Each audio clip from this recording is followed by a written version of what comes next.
This video is going to be a lead-in for an article that we're doing on the short bands. So the article can be found at elitefts.com. So if some of the things I'm saying here don't make sense or I refer to a chart, it's in the article. So click www.elitefts.com before you start making a whole bunch of comments on my comment thread about where's the chart, because the chart is part of the article. With that said, we wanted to do an article to explain a little bit about the short bands because we have been testing them for a few weeks and what they're used for, how to attach them, and what the different tensions are for the short bands. The short bands come in 6 different sizes, ranging from light to super strong, so we just basically base them on colors. I don't want to spend a lot of time in this video talking about the advantages of band training, but I do want to say something that I found was kind of funny. Last week I was reading a study that just came out in relationship to bands in the bench press, and the study found that the bands had a positive effect on increasing bench press strength. And the article I was reading was kind of saying that this is a new revelation. I found that kind of funny because I remember being part of a video that Louis Simmons did many, many years ago. And to give you an idea of how many years ago that was, it was a VHS tape. It was before DVDs ever existed. And the video was called Accommodating Resistance, and it was using chains and bands for the bench press. So here we are, God, it's got to be over 10 years later, and they're telling us that bands actually help with the bench press.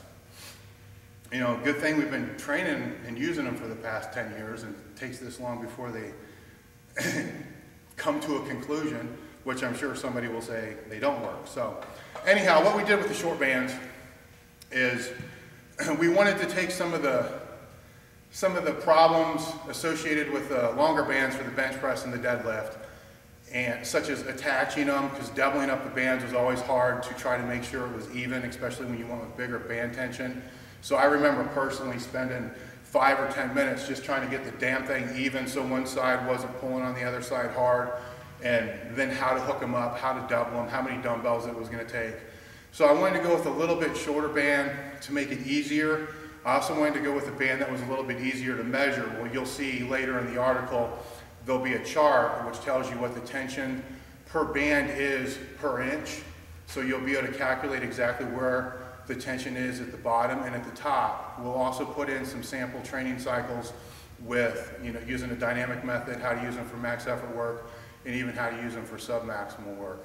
So the key thing to keep in mind, if you don't want to use those charts and you're just going off of the video and you're not going to click on the website to actually see what the rest of the article is about, is if you're going to use the bands for speed work, you want to make sure that if your speed training is at 50%, you want to make sure that you reduce the barbell weight by whatever the band tension is at the bottom or on your chest. I can't tell you what that is, that's why we have the chart.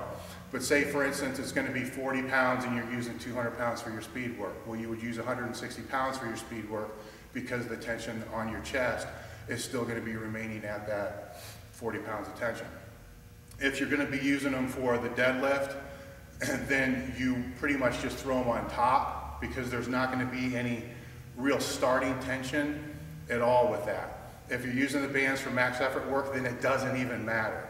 It does in one regard if you're trying to develop speed strength or strength speed, where forget about the definitions for a minute. One of them means you're going to use a whole lot of band tension and not a lot of weight. The other one means you're going to use a lot of weight and not a lot of band tension. To make things simple for max effort training, you're just going to mix it up.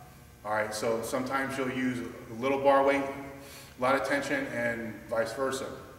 If you're going to use it for your sub-maximal training, which are going to be weights that you're going to linear load over a period of weeks, or however you're going to set it up, if it's block training, progressive overload, I don't know, I don't really care. If you're going to set it up that way, then you're going to want to do the same as the speed or the dynamic work and reduce the bar weight by whatever the band tension is going to be at the bottom. That's why we went with what the tension is per inch to make that a little bit easier for you to figure out.